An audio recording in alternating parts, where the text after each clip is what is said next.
Welcome to Outlier on Air. Today we are in Salt Lake City, Utah with Trevor McKendrick at his home. Thank you for welcoming us here. We appreciate it. Absolutely. Happy to have you. Yeah.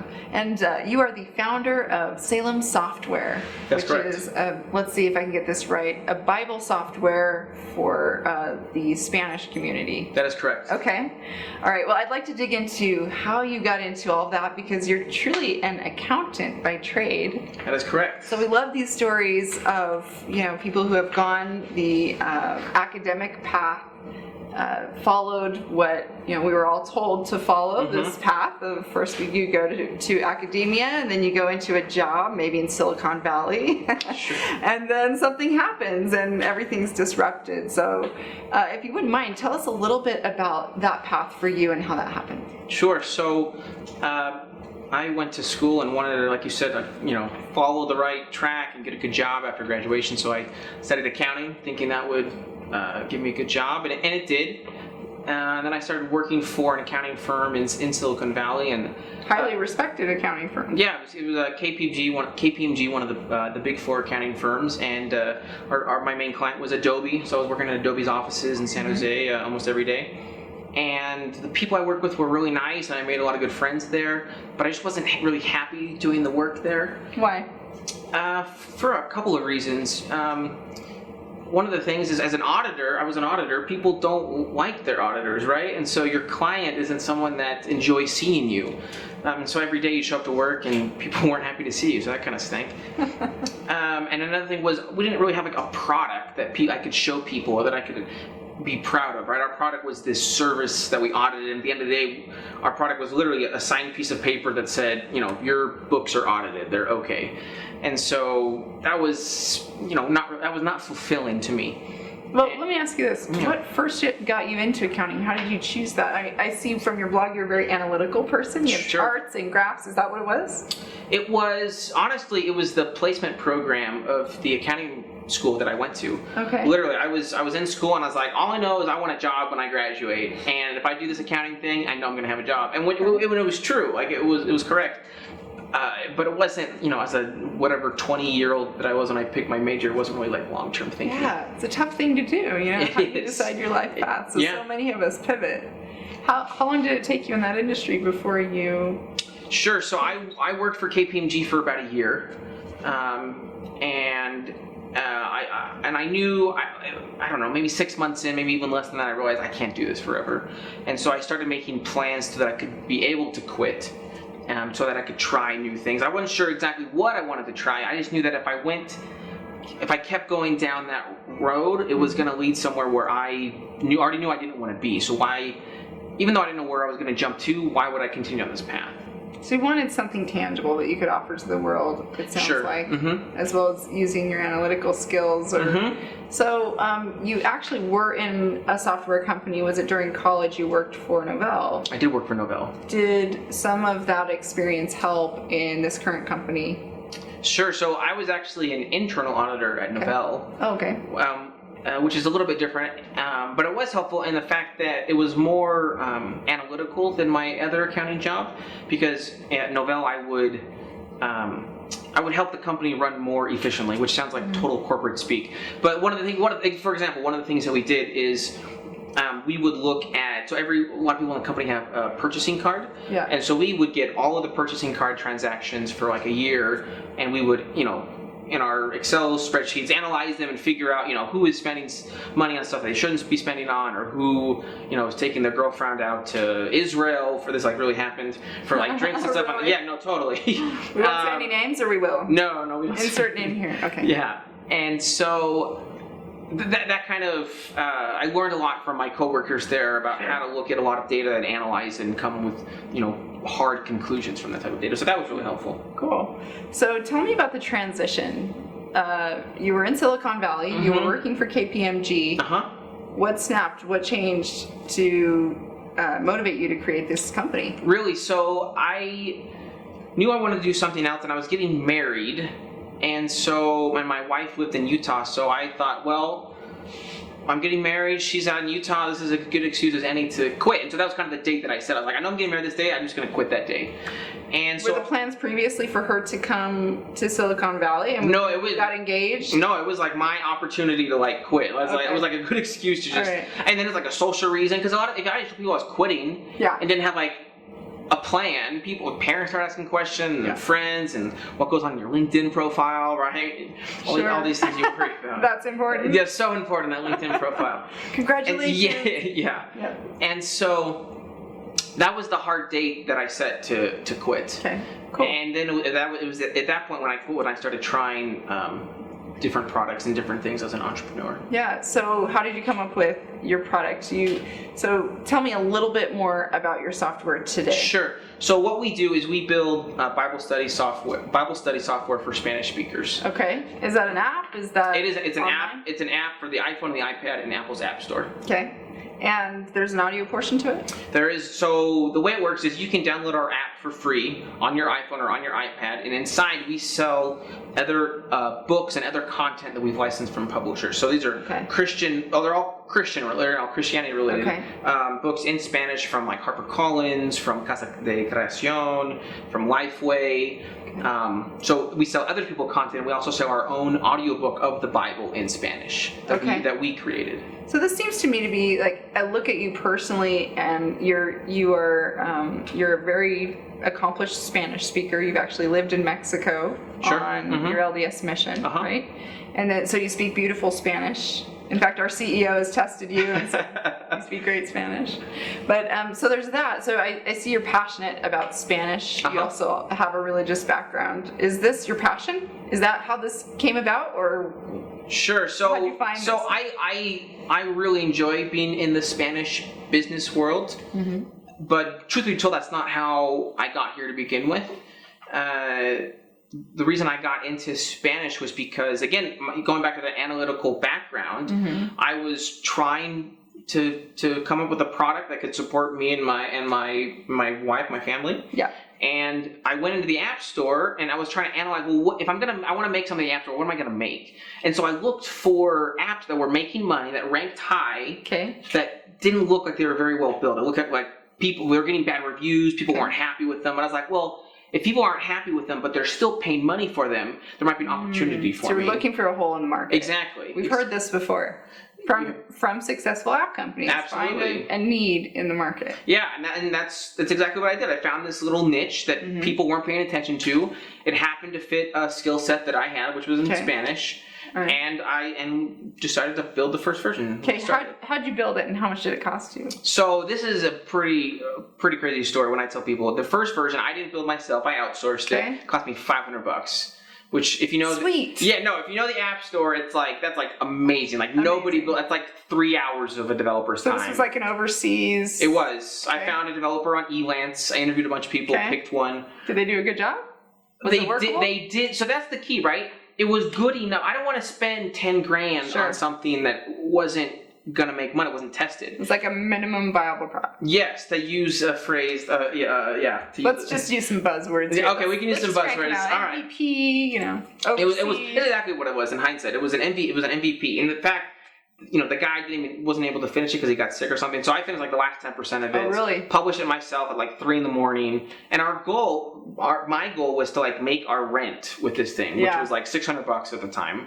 And I was like, if this pays for our rent, I will be thrilled. This was what, 2 years ago? Yeah, this was 2 years ago. All right. And the first day released it on a Sunday. Who releases a product on Sunday? Only the Spanish Bible salesman. Right. Exactly. I was gonna say. And the first day, I think it did like $25. When I saw it, I was like, oh, that's not. How much were you charging for it? Or the first version was $1. It was 99 cents. Okay. And it was text only. There's no audio. It was like basic, like super basic.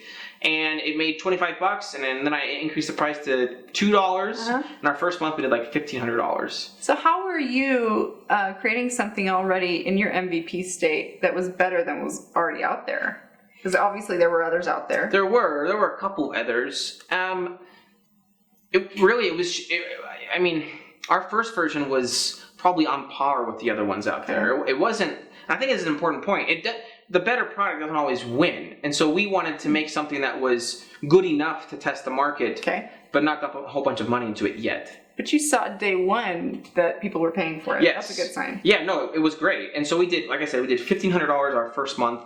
So like 2.5x approximately my goal of rent, right? I was like, okay, this is great. Like, what else can we do? How can we monetize this asset? And so, again, being analytical, I went into the store and I was like, okay, this is where I'm ranking. This is how much money I'm ranking. But how much money are the guys way above me making? Sure. And there was an audio Bible app that was ranked way ahead of us. I was like, oh man, they got to be making really good money. Yeah. And so at that point, I was like, okay, let's make an audio Bible. So again, on Elance, I started looking for audio studios, and I found one in South America. Fantastic. That was great, and it's a professional studio, sounds amazing. And they took 4 months and they recorded the whole thing, Old and New Testament. Really? And we put it into our app. Here's something interesting that I did not know. The Bible is copyrighted, you said. It is, just like any other text. What do you have to do in order to be able to use the text? Yeah, so I found, just like any other work, they eventually enter into the public domain. Okay. So I used an older version that was in the public domain. Okay. But most Bibles are like for example, the NIV, which is one of the very popular Christian Bibles. Sure. If you follow, the subsidiary chain up to who's the actual owner, it's News Corp and Rupert Murdoch. Oh, I see. Which was like, oh, who knew that Rupert Murdoch owned one of the most popular Bibles in America? Outliers, have you ever wondered exactly how to build affiliate websites that generate cash? Affiliate networks are the secret to the success of several huge brands today. These are the websites that give consumers information about products or services with links to the providers, then gain a commission from the resulting sales. Now there are professional affiliate marketers who are killing it and providing huge value to consumers and to brands. Two of our favorite expert affiliate marketers are the globe-trotting husband and wife team, Jill and Josh Stanton over at Screw the 9 to 5. If you would like to learn how this successful power couple has built a location-free lifestyle through building affiliate websites, go to outliermagazine.co and click on resources there at the top. There you'll find out how to learn directly from Jill and Josh at the Outlier discount and start generating cash to give you the lifestyle freedom you desire or just supplement the revenue that you're already making online. So go to outliermagazine.co and click on resources to generate more cash for your business today. In your second year in the App Store, can you help us? What are those key takeaways? First of all, in your first year, can you share with us the revenue and some of those key takeaways? Sure. So our first year in revenue, we did, again, saying we did about 73K in revenue. And by we, you mean? Myself and developers. And so I have a developer here locally in Utah. I had one in Belgium, and then I have customer support people in Guatemala and Colombia. Okay. So we is this small team that I've built, and so we did 73K in our first year, and it was good enough to it made enough that I could reinvest that money back into the product, right? Because remember, the first version was not that great. And so when we released the audio Bible and we started doing, for me, significant revenue, I was like, oh, let's actually make this good. Let's improve it so people actually like it. So it is actually the best Spanish Bible study piece of software on the market. So that was what happened. And then year two, because of kind of this investment, we did a little over 100K in revenue. Yes. And that includes, in year two, that's when I started talking to other publishers to license their books to sell in our libreria, in our digital libraries. Okay, so additional related books. Yeah, because at the time, people would pay $1 for our piece of software, and that was it. We couldn't make any more money off of that customer. Right. And so now, if they like us and if they use us a lot, now they have other things that they can purchase, other inspirational books. Okay, so you get some kind of affiliate revenue from that? It's a royalty that we pay to our publishers. Okay, Gotcha. Are there any other ways that you're monetizing, like advertising, or do you have plans for other directions? So one of the things that we also did, so we have this asset now. We have this audio Bible, so we put it into Audible, we put it into iTunes. Mm-hmm. That generates revenue by itself. That same asset we're now taking to a lot of other digital distributors. Mm-hmm. Turns out there's a lot of them that I wasn't even familiar with, and so I've just slowly emailing and calling each and every one of these guys and signing contracts with them and putting that into their into their catalogs. And those, it's great. Like, you'll get to some of these aggregators, and then you give them your content, and they'll take it and put it into libraries, into like military bases, into all these different places that I hadn't even thought of. Sure. Wow. So, there's a couple of interesting things on your blog that I'd like to ask you about. You do a lot of mentoring and have done a lot of mentoring. I'm actually pretty surprised. You're a pretty young guy. I guess. You have, compared to me. All right. No, but you're a young guy for what you've done. And I looked on your profile, what you've done, and you mentor a lot of folks. And I think, wow, you've actually done a lot, and you're very, very, you seem to be very active in the mentorship community. You've been involved in USTAR. You've been a mentor in USTAR. Am I right? Mm-hmm. So that's pretty interesting. And something that you said on your blog was that a lot of startups deal with, I guess, once they make their first, let's say, $10,000 a month or something like that, they think that they've made it. And then they take some advice from VCs and they get turned around. Do you remember writing that? I don't remember writing that. We must have dug way into the archives. Yeah, maybe. So, what I'd like to know is, what are some of these key directions that you give to other startups, maybe blunders that they can avoid, or tips? Sure. So I think the most important things is to know what game you're playing, to know what your company is trying to be. Because what you see a lot is people who, the example you use of VCs, is people who have small companies like me taking advice from VC bloggers, from venture capitalist bloggers, or from angel investors, and it's like they're playing a totally different game. Yeah. And for example, a lot of times they, like Facebook is a classic example, where Facebook didn't make any money for years. Yeah. As they just try to grow their user base. And obviously, if I tried to do something like that, I would be out. My business wouldn't exist. Sure. That's an obvious example, but there's a ton of pieces of advice like that. You have to really know, what is your end game. Do you want to be a small business that's doing, $1 million or $5 million in revenue? Then yeah, you're going to grow a little bit slower, and that's okay. You can take a little bit of money out of the business. You don't have to reinvest, every dime of profit back into the business. Things like that. Okay. What are some tips that have really helped you to be successful? You've been profitable since day one of opening in the App Store. Yep. Give us a little bit of that secret sauce. I think it all goes back to really solving a problem that people have, and not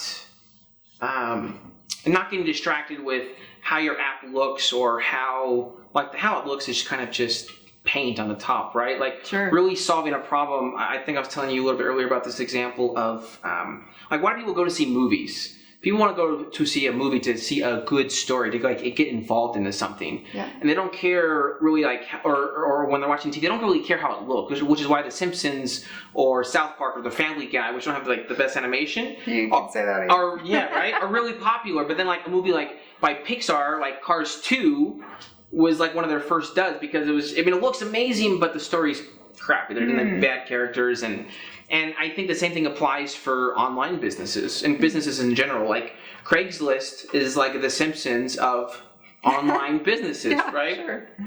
Where it doesn't it doesn't look great, but it solves problems for literally millions and millions of people. And so I think that's, asking advice for what can small businesses do, is make sure you're solving a real problem that customers have, and measure that by how much they're paying you and whether they're paying you at all. Sure. So what's a key struggle that you've been through in this process that you can share that will really, and what did you learn from it? Sure. So, and I think this will relate to a lot of people like myself. One of the things I struggled with is working by myself, at home, every day. Which you still do. You still work in your home. My office, is down the hall. Right, down the hall, right over there. And so it just gets lonely after a while, just on the computer, emailing. And one of the things I missed about KPMG was having coworkers, having people that I could hang out with and go to lunch with. Is that productive? Does that help? We've talked to many entrepreneurs, and I've heard both sides of the spectrum. Most entrepreneurs we talk to say, hey, the networking, the getting together in a co-working space is really important. There's been a handful that say, heads down is really important, because we don't want to get distracted. How do you feel about that? So I think it's you don't want to get distracted. You want to be working on your product. You don't go to a co-working space, or you don't go to the office to like hang out with people. But there's something about being heads down, working with people around you, having your headphones on, feeling like, oh, I'm involved. Like I'm here. There's other people working on stuff. If you have a question or you want to run something by someone, you can grab someone, right? So that's like invaluable. And then you can go to lunch with people. I mean, you have to eat, right? It's not like business people are skipping their lunches. Like you still have to. There's still plenty of opportunities to grow your network and to kind of recharge socially that don't take away from working on your business. Sure. They say never eat alone, right? They do. It is a book. I've read it. It's a good one. So why don't you work out of a co-working space then? Why do you work in your home? That's an interesting question. I actually didn't work. Because this is your key struggle, right? It is. Well, so I mean, we're speaking now specifically to like my geography, but I did work in a co-working space. I don't know, 20, 30 miles south of here, and there just wasn't. I mean, I met some really good people and made really good friends there, but there weren't like a lot of people. And the couple guys that were there left before I did. Eventually, it was almost like me and like two other people. Like, this is not a co-working space. It wasn't worth it. Okay. And there's other great co-working spaces in Utah, but they're too far away to justify traveling, rent, and then coming back. Okay. This is a very practical explanation to your question. Yeah. So I guess working on your own and the lonely factor of it's kind of like the stay-at-home mom. Hey, I need an adult to talk to, right? Totally. That's a good point. Intellectual stimulation. How do you get that? I get it from Twitter, from meeting people online, and that's one of the reasons I blog is to interact with people, to hear what are other people thinking, what are some assumptions that I've made that might be incorrect, how can I test my assumption and things like that. But being involved online, people sometimes make fun of things like Twitter, but I have made some of my best friends online there that I met online and for a year and a half, and then finally met them in person, and it was like we already had something to talk about. We had a lot of stuff in common. Yeah, that's how I stay kind of more involved in the community. Sure. So back to revenue, what are you tracking to make this year? Do you know? The blockbuster year. Yeah. So I'm looking at kind of what I was talking about before, is getting our audio Bibles into as many places as possible. So that means Audible, that means other distributors, that means I've even looked in potentially making like CD, because some people still listen to these things on CD, and distributing through like physical retailers. So this is your scaling year, it sounds like. Hopefully, right? Yeah. Hopefully, because like I said, we have these assets that we know people want. People are paying for them. How can we grow them? How can we scale them? Yep. Okay.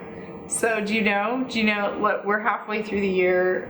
What do you think you'll make this year? Last year was over $100,000. So my years end April 22nd. Okay. So I'm kind of barely into your third year. Yeah. Okay. And it's looking good, but it's kind of still too soon to project for the rest of it. Yeah. Okay. So you have a passion for Spanish. You have a passion for what you're doing, but what's your underlying motivation and what's next? Because it sounds to me like there's more than the Bible software inside of you. There absolutely is. And what is it? So that's a great question. It turns out it's really hard to start a business, and you would have thought. And so one of the things that I've been working on in 2014 is other potential businesses. I took a trip recently to Monterrey, Mexico, to see if there was opportunities to build something else not Bible related in Spanish that maybe the Mexico and other Latin American countries could use. I've done that. I lived in New York for a couple of months last year to learn Ruby on Rails, so that I could be a programmer myself and make at least like a beta 1.0 version if I had an idea versus having to hire it out. So do you feel like your time is well spent doing that? I do, because the choice is either my time or like a cash investment. Okay. And quite frankly, making something versus outsourcing it. I mean, outsourcing it, you still have to like spend a lot of time on it. It's not just money, because you have to manage the person. You have to. Sure. I mean, check their work. Totally. And expectations and. and I've had a couple of problems with developers in the past. And so, I mean, people, it's a valid question. Is it worth my time to make something myself? And right now, I'm doing that. Like right now, I can, last week my wife did a wedding shoot in Seattle, and I wanted to go with her, so I went. Nice. I didn't have to ask anyone. She's a wedding photographer. She is a wedding photographer. Okay. And so to answer your question about success, yeah, so far it's been going really, really well. Will this last forever? I mean, realism's not going out of style anytime soon, but you don't know, right? And so that's why I'm trying to get into other things where I don't rely on Apple, where I can have, I guess you would say, success that's independent as much as possible as anything else, so that I can rely on it for the long term. And just going back to that Bob Dylan quote, just having freedom to work on what I want, to work with the people that I want, and to make the things that I love.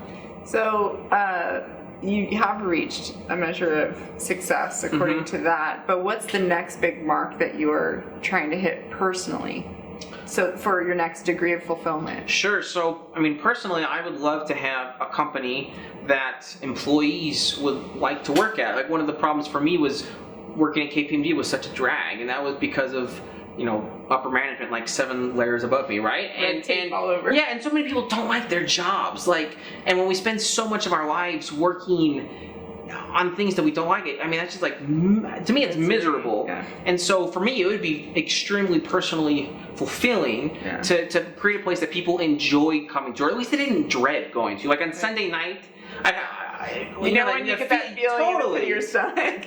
So if I could create a place where people didn't get that knot in their stomach on Sunday nights, that would be deeply successful by my standards. That's great. One thing I want to ask you, just backtracking to the outsourcing, before we close up, there are a lot of people outsourcing today to help grow their businesses. I think it's a very beneficial resource at the right times. But you mentioned that you had learned some hard lessons or maybe gone through some hard things. What are some key tips that you have when it comes to outsourcing or working with a virtual team? Sure. So actually, I wrote I think it's a good blog post about this exact thing, where it's a couple of things. You have to know what you want out of the developer. And when I say that, I mean, do you want an amazing product that's going to end up on TechCrunch that looks fantastic, or do you just want like a prototype that, like me in my first app, that's going to test the waters? Okay. And so you can hire, because outsourcing kind of has a bad rep because people get burned, and I think it's because of a misalignment of expectations. Whereas for me, I knew I could hire on the lower end because I was going to do all of the thinking for the developer. Gotcha. I'm going to draw it out. I'm going to tell you exactly what to do. You just make the thing. Yeah. Versus more expensive developers, you're paying them to think for you. You're paying them to solve problems that you haven't thought about. You're paying for them to think about a more, the implications of a more complex product. Sure. And so you just going into it, you have to know, do you want a really polished final product, or do you just want a prototype? That's very valuable advice. I hope that our viewers are taking note of that, because I've actually done some outsourcing myself overseas for different clients, and then there are experts out there that now have written books and help with that very thing and actually run organizations, because there's so much outsourcing that's going on. And that's the key point that I hear is when you're outsourcing overseas, it's so important to draw everything out and you create the processes and you don't put that on them, and that really can ensure success a lot more. So. Yeah, I think a lot of times people don't realize how many details they have not thought out when they hire someone to build their product.